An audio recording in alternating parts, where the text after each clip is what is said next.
One of my favorite and least favorite things about Marvel Comics is their complete inability to let things from their past go. Sometimes they'll take characters and force them into being these big deals, even when their general audiences really don't care about them that much. I'm looking at you, Inhumans. But sometimes they'll take characters like Captain America and make them work in a modern setting, and it's really awesome. But did you know that there's a character from Captain America's era that is still kicking in Marvel Comics? And no, I'm not talking about Winter Soldier. Get out of here, Bucky. I'm talking about Patsy Walker, aka Hellcat. She was a romance character from way back in the day, but let me give you some more information.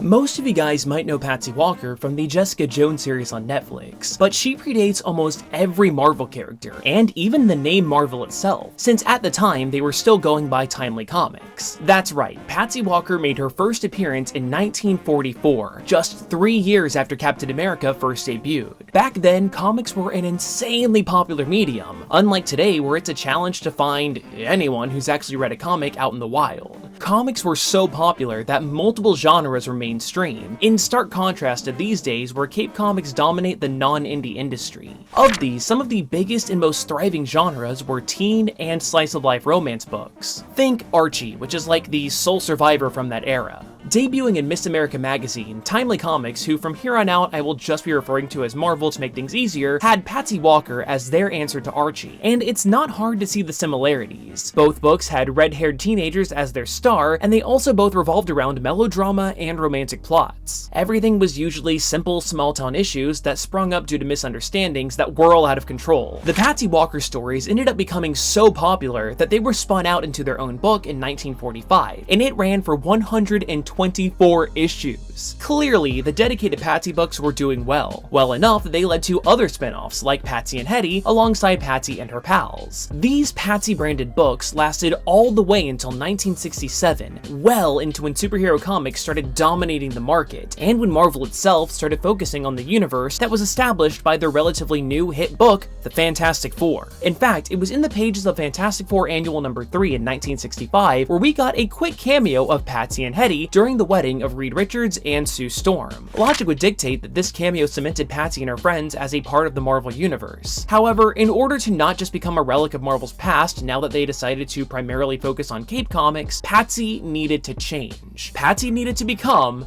a superhero. It really did seem like Marvel wasn't content to just let Patsy be used for a quick cameo, because in 1972 she was brought into the Amazing Adventures series for a surprisingly notable storyline.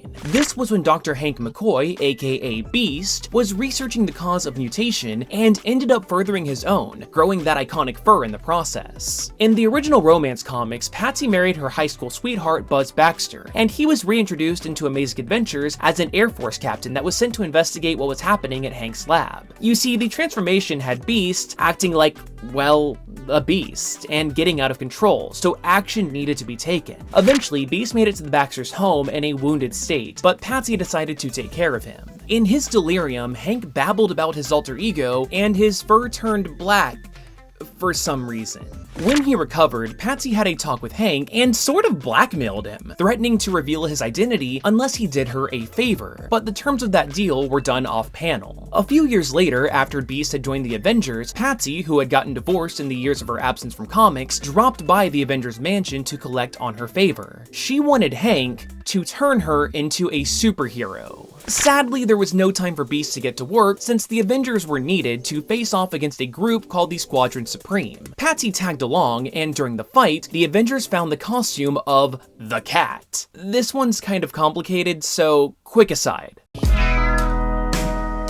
A woman named Greer Nelson was brought to her physical and mental peak due to an experimental conditioning project. The costume was supplied by a wealthy benefactor who was bankrolling the experiment, hoping to use the women at their peak performance to operate his health emporiums. Okay. These costumes also had some abilities baked in, such as night vision lenses, stainless steel claws on the gloves and boots, as well as a hook shot. Greer got her hands on one of these costumes and stopped the rich guy's plans, taking up the mantle of the Cat. Later on, it was revealed that the scientist that gave Greer her powers was a cat person, and she changed Nelson into a sort of Were-Tiger. This enabled Greer to drop the cat persona along with the costume, now becoming Tigra, and she's acted in that role ever since. Okay, so back to Patsy Walker. After finding the cat costume, Patsy decided to wear it, and she was able to hold her own with her years of athleticism, but she also discovered that the costume seemed to heighten her abilities. However, it was later retconned that this was more just the power of suggestion.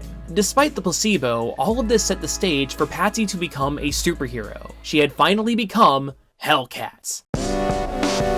Marvel really tried to make Hellcat into the next big thing, having her join the Avengers and later the Defenders. They even tried to give Patsy more depth by making the original romance comics from the 40s literal comic books within the Marvel Universe, having been written by Patsy's mother about her daughter's life. Marvel also tried to add more complexity by having her ex-husband Buzz become a supervillain, but even with all of this, Hellcat was still not that popular. Marvel more or less pushed Patsy to the side by having her get married to one of her teammates on the Defenders, Damon Hellstrom, the literal son of Satan. The two left the book and popped up together from time to time, helping out other heroes with occult stuff. But then things took a pretty dark turn. You see, now we're in the 90s, and everything in the world of comics needed to become dark and edgy, and Marvel brought Damon back to the forefront of comics with Hellstorm. Okay, so one of the main reasons why Damon and Patsy got married was because the son of Satan was purged of the source of his demonic powers, the Dark Soul. However, we find in the Hellstorm comic that without this energy, Damon was dying. So Patsy took it upon herself to summon Satan and get Damon's Dark Soul back. But in the process, she looked upon her husband's true face, which caused her to go insane and later kill herself. Think about that for a second. Patsy Walker was a teenage romance character from the 40s, became a superhero in the 70s to capitalize on the Cape Comics trend, and then Marvel had her commit suicide in the 90s. That is a pretty messed up journey for one of Marvel's first characters. This tragic end would be the last we saw of Patsy for a good while until 2000, when Marvel decided to try and make Hellcat the next big thing. Again.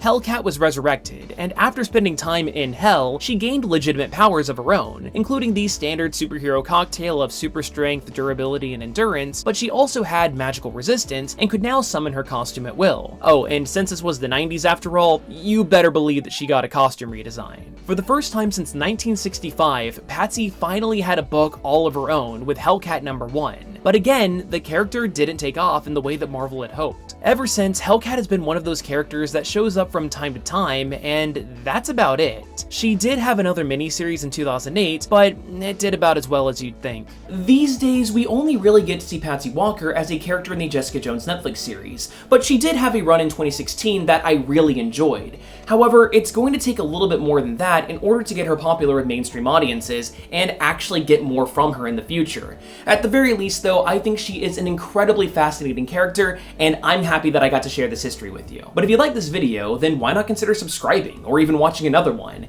And if you liked this, then you might enjoy the video that I did about the history of Jessica Jones. It's an older video of mine. I made it whenever the Netflix series first came out, so it's not as high quality as these days, but it's still an interesting watch. It's raining and thundering, so I'm getting tired of redoing these lines a million times, so I'm just gonna let you guys go. Hopefully you enjoyed this, and yeah, hopefully I'll see you next time. Bye.